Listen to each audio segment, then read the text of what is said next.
it's because of my mentor I did not get much of this infodemic in my head, because there was some clarity and I did not run behind the courses or run behind the information a lot, because credibility becomes a huge factor in this exam. When you graduated and of course when you gave the exam, you could not clear the first prelims, right?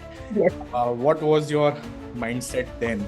And during the next year, of course, the course of preparation. Manifestation as a word is being used wrongly these days. So simply like have manifesting something will not work in life.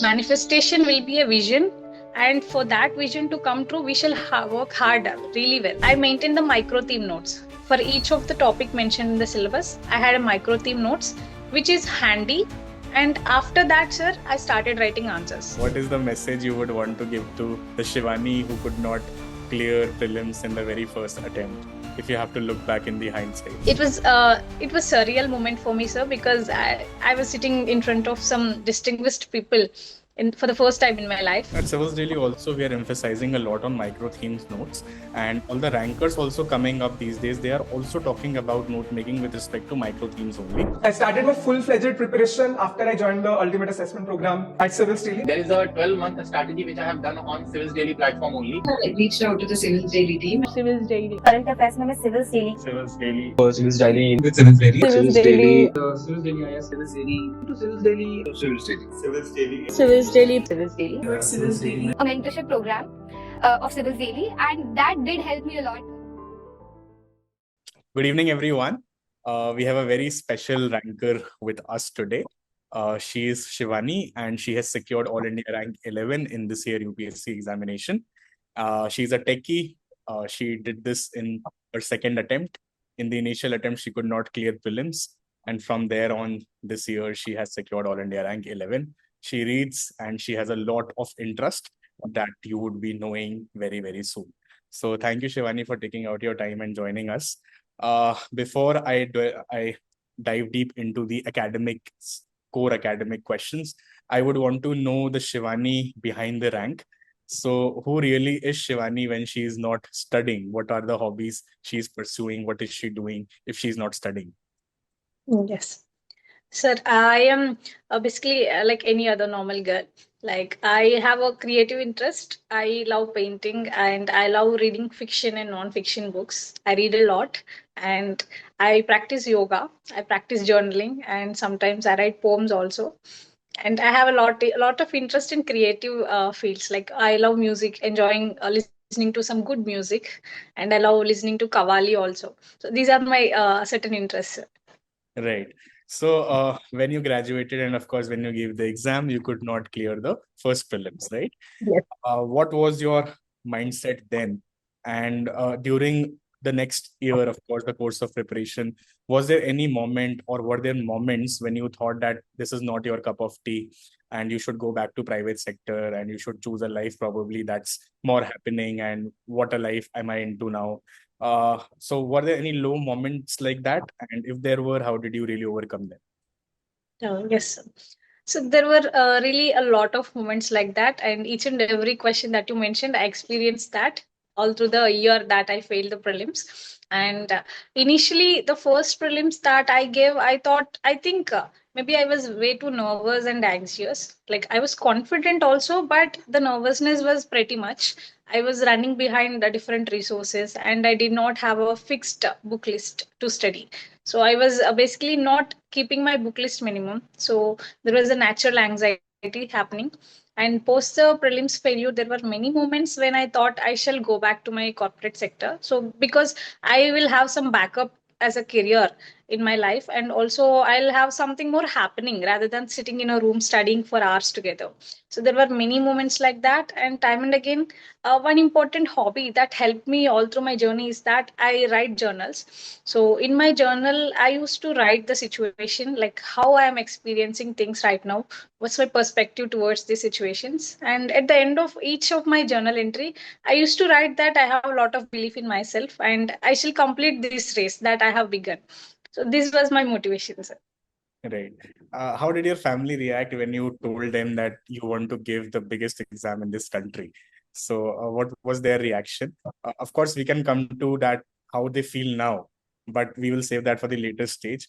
Initially, when you told them that you'll be sitting for IAS, how did they react? So actually, this was something like very well known in my home because I had this dream of becoming an IAS officer ever since I was in fifth or sixth standard itself. Though I do not know the nitty gritties of this profession, but I had this dream long while.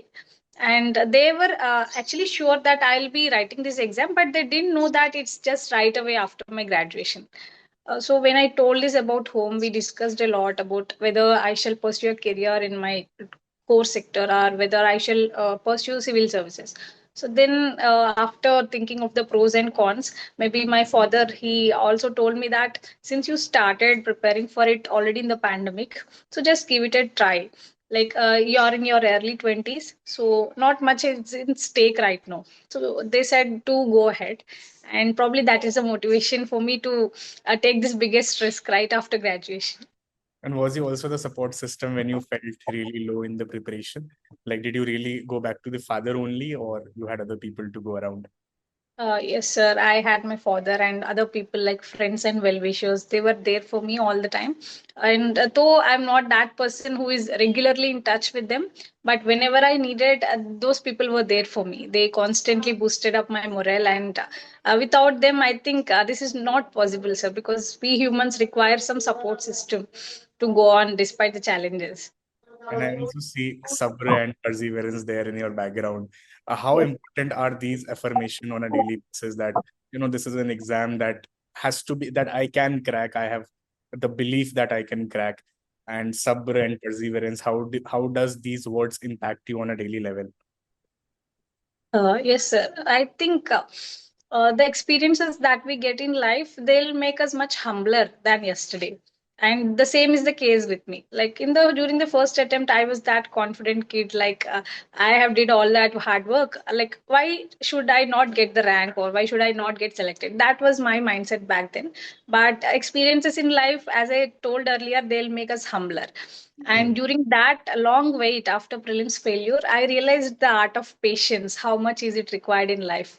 So then I have written it as a sabr in my on my wall, and perseverance because I have written some other state public service exams, and each of those exams I could not clear the prelims. So it was all one question for me that I was not able to clear prelims at all of each exam.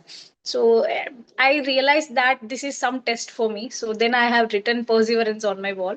And even when I look it every day, I realize how much important that these qualities play a part in our life, despite of this exam and every other stuff. These qualities, they really make our personality strong. So I think this kind of a positive affirmation and positivity around us is very important.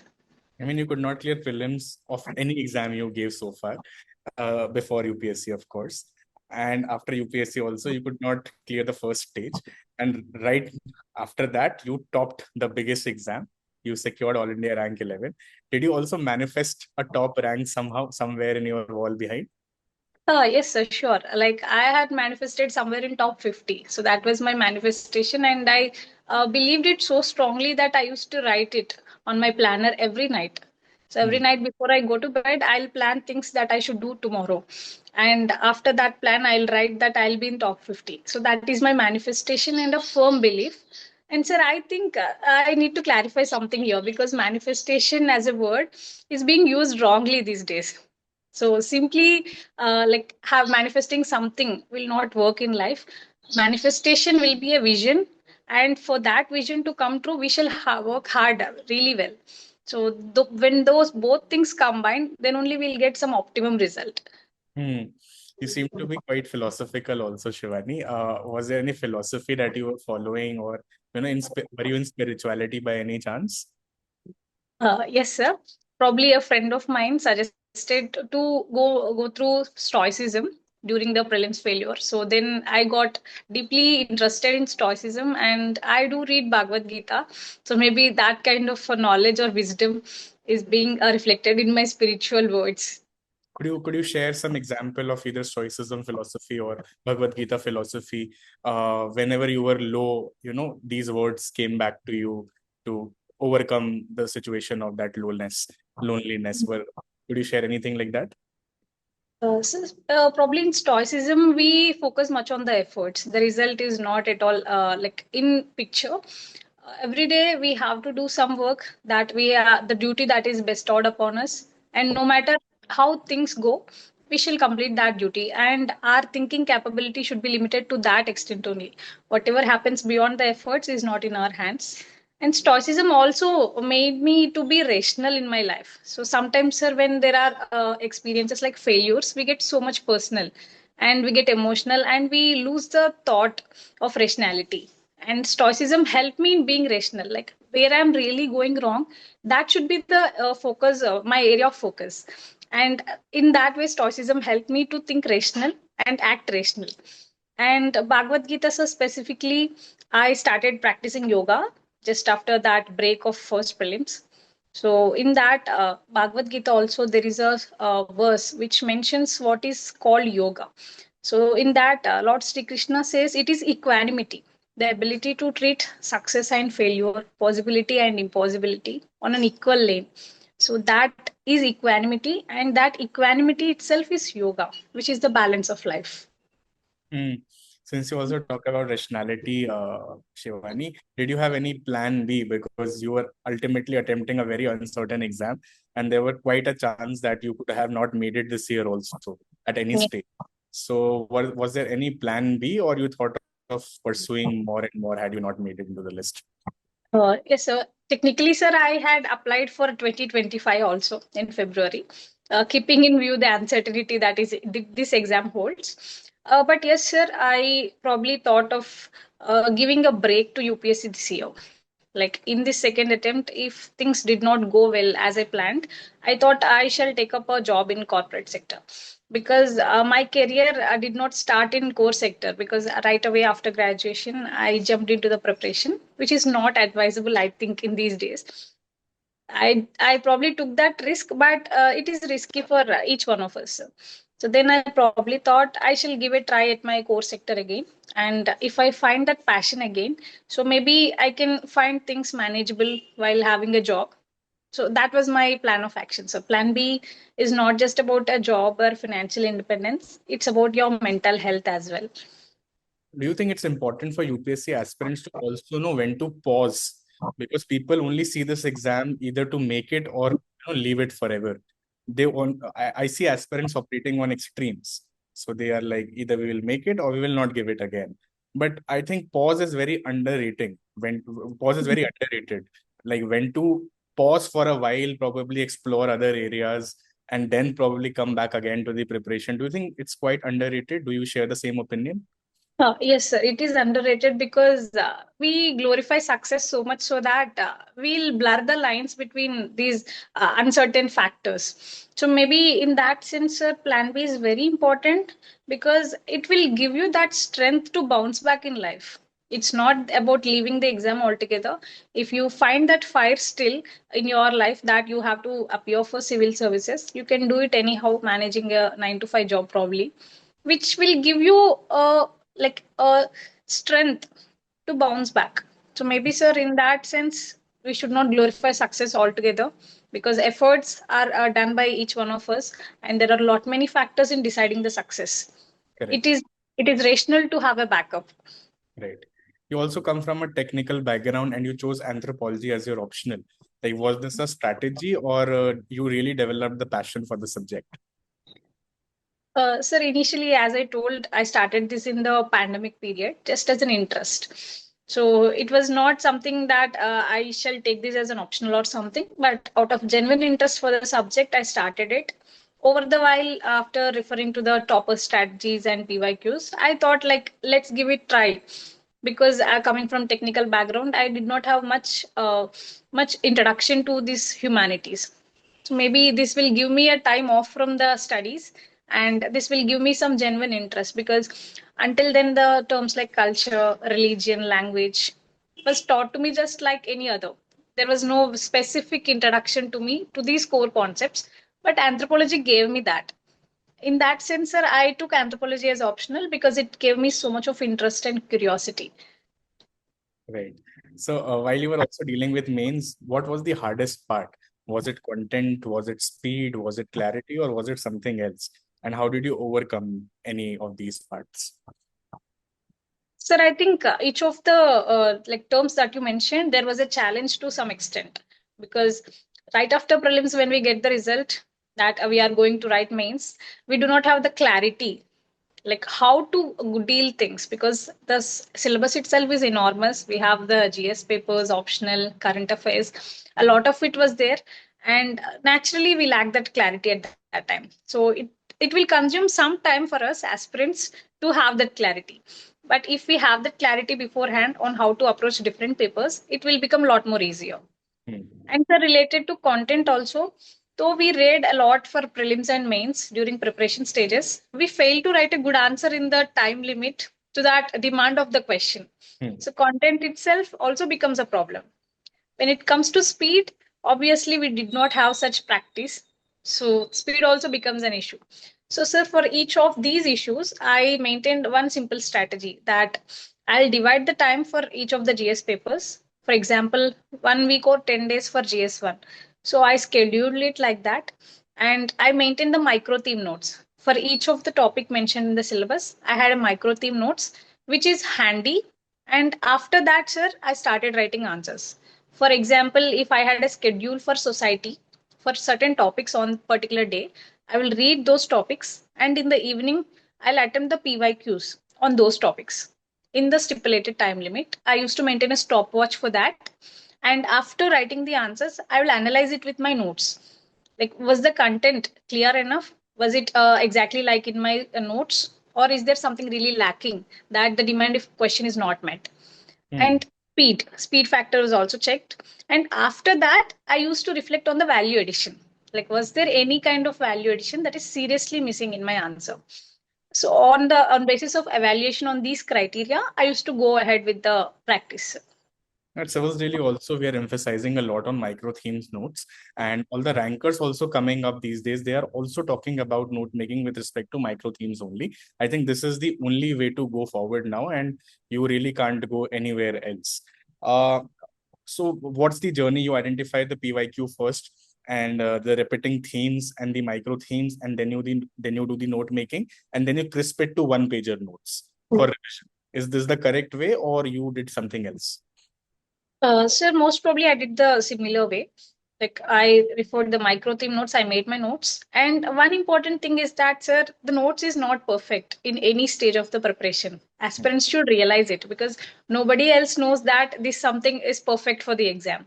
It's always somewhere in the beginning or in the middle. And yet we have to move on with that notes. And we have to do value addition as and when like we get ahead in the preparation. So that should be the mindset. Chasing perfectionism should not be the aim.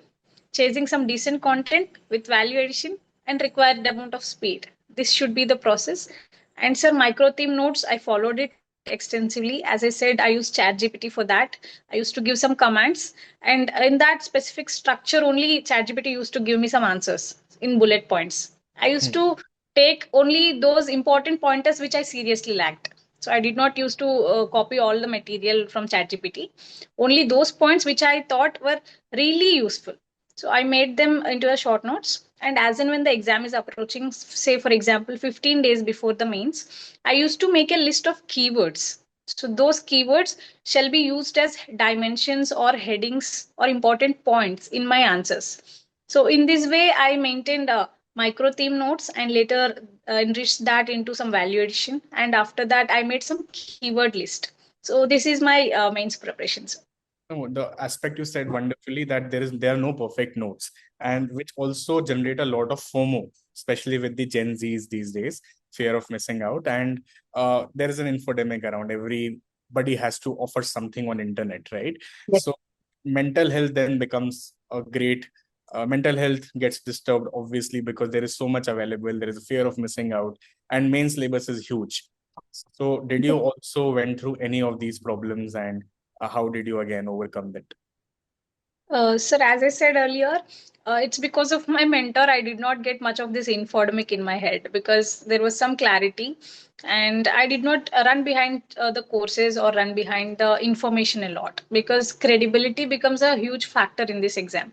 Every other person with limited knowledge has their own YouTube channel and giving some information, and that becomes a overload. So I maintained a simple thing, sir, because exam time itself is very crucial. We have just 2.5 months for mains preparation.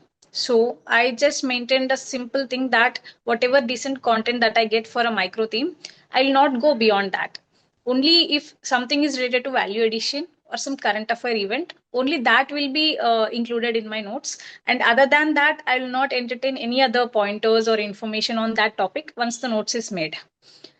And sir, clearly this infodemic is a huge problem and mental health is also a problem, because we often tend to realize that this exam, we place a lot of importance to this exam, so much so that we'll associate our capabilities, our achievements with this exam alone. But when we treat it just as an exam, things will become much clearer, and will be in a position to give our true efforts. So that should be our approach. As you mentioned, current affairs, what is the right way to deal with current affairs? Because again, this is also creating a lot of panic with the aspirants, right? There are weekly, daily, monthly current affairs available, right? So again, and also the interlinking is very important with respect to current affairs. So you need to know holistically about an issue from all the GS angle these days to answer a current affair question. So what is your take on current affairs preparation? Uh, Sir, I think any compilation would work for that matter, but we should be very much careful about how much of this content is relevant for the exam needs. We should first underline the topics which are very important for the exam. We can do that by comparing it with the syllabus keyword list. If something is there in the syllabus keyword list and the news event is repeating time and again, for example, if we read newspaper, we'll know the continuity that some issue is being repeated over the weeks. So then we'll know that probably this is the most important issue. And when we have that syllabus keyword also, we'll be pretty sure that we need to have some notes on this issue. And so for that, sir, there are different compilations in the market. We need to just take the data or the information that is required for the exam. Again, decent amount of content and your own value addition points. This will suffice. And there is no need of running behind current affairs more than this. Only for papers like GS2 3, and also some topics which are integrating in manners. For example, women, for example, social justice. So these can be used in ethics, GS2 governance, and GS1 society as well. We need to identify such micro themes, and we need to make notes on such topics so that it is like it will save our time and it can be integrated in any of these papers. Hmm. You also majorly cracked this exam through self-study, Shivani. So how did your day look like when you were self-studying uh, for this exam? Sir, actually, there is no ideal schedule because according to the different stages of the exam, my schedule used to change. For prelims, I used to spend at least 8 to 10 hours. As and when the exam approached, there will be some 10 hours of work. And before that, simple 6 to 8 hour would work. And I basically used the morning. I'm an early bird, by the way. So I used to wake up at 5 a.m. And after that, I'll just revise what I had done yesterday. So morning slot 5 to 7, 7:30 will be for revision, and after that, sir, yoga and meditation and some daily necessities. And post that, I'll make different slots like 2.5 hour. So maybe probably 3 slots through the entire day, and I'll take an afternoon nap and evening break so that my productivity will not go down. So I used to maintain these breaks in middle of my slots, and slots will be given according to the priority. For example, sir, in prelims, it's about the strong subjects, weak areas, tests, and test analysis, PYQs. So according to that, I'll give slots, and I'll have a test alternate day and revise those tests. And in between, I used to listen to podcast of some news. For example, sir, I would like to share with the aspirants. There's a wonderful podcast by Indian Express. It's called The Three Things, wherein they discuss the three important news issues of the day. So I used to do that in my lean hours, where I was not really interested to study. I used to listen to those podcasts, and some important news events will get covered. And I'm surprised that some of the questions were also covered in the prelims also. So in that way, your passion will help you. Hmm. And sir, when it comes to mains, things will become very hectic because it is very exhausting stage of the exam. And I used to really spend 12 to 14 hours on an average. In the And for mains period, 12 to yes, sir, 14 in the hours. main spirit, 12 to 14. I think it is the requisite amount because it is very strenuous. We have to cover a lot in those 2 and 2.5 months only. And for that, sir, the slots will be like answer writing, covering the content, making notes on different themes for value addition and for memorizing. So in this way, I maintain different slots for a day, and I covered through mains.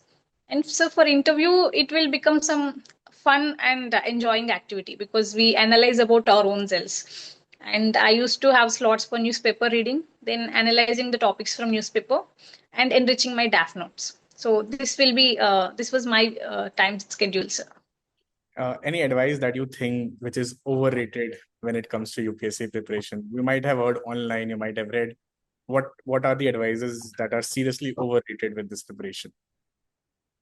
Uh, Sir, I don't think, sir, if I can tell something is really overrated, that discipline and like hard work itself will give you results. That is so overrated because we also need to be smart enough. Hmm. It doesn't matter like if you read a lot of books, it will not if it is not met the requirements of this exam. So it is not about the hard work alone. It's Hmm. so overrated. We need to analyze that how much of hard work and should be combined with the smart work so that we'll get out of this process with a good rank. Hmm. That should be the ideal approach. Right.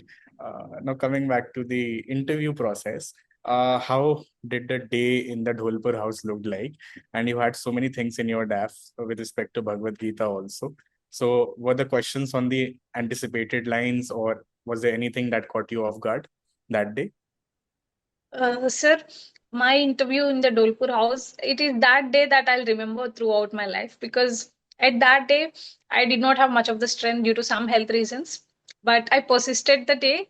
And as soon as I entered the Dolpur house, I just forget about my health issues. And I was really happy to be there because it is after a lot of wait and lot of years of hard work and sacrifice that I made it to that Dolpur house. And the interview really went well, very sir. Uh, the mocks that I had given initially, they did not go well because I just stayed around 1 week in Delhi and I gave back to back mocks without even reflecting on my performance. So that is how my mocks went, and I was a bit underconfident for a while. But then I prepared a lot after coming back home. I had at least a 1 month gap after my last mock. So in that 1 month, I reflected and I made some changes in the outlook of the interview preparation. And when it comes to the interview session, the actual interview, it was surreal moment for me, sir, because I was sitting in front of some distinguished people for the first time in my life, and in the entirety only they covered my DAF. So the interview went behind like 35 minutes per se. I was the last one to go in the forenoon session, so it extended beyond 1:15 p.m. also, and I did not know the the time speed of the time then. And many questions from my DAF, like each and every entry that I mentioned in the entry number 7 was covered thoroughly, and especially about Bhagavad Gita.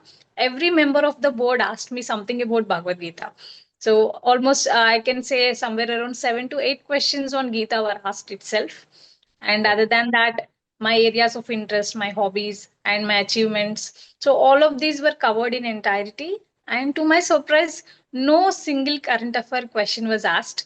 That I almost had 4.5 months current affair notes with me that I prepared by myself with all the value addition and analysis, but zero questions were asked.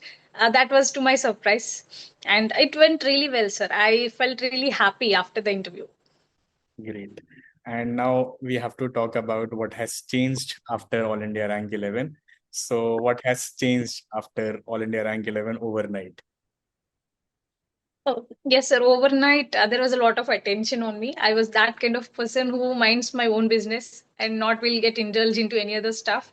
And even people who are the neighbors of our community, they didn't even know that I was in this house preparing by my own self. So they were suddenly shocked to see that there is this girl from our own neighborhood that she scored such a good rank.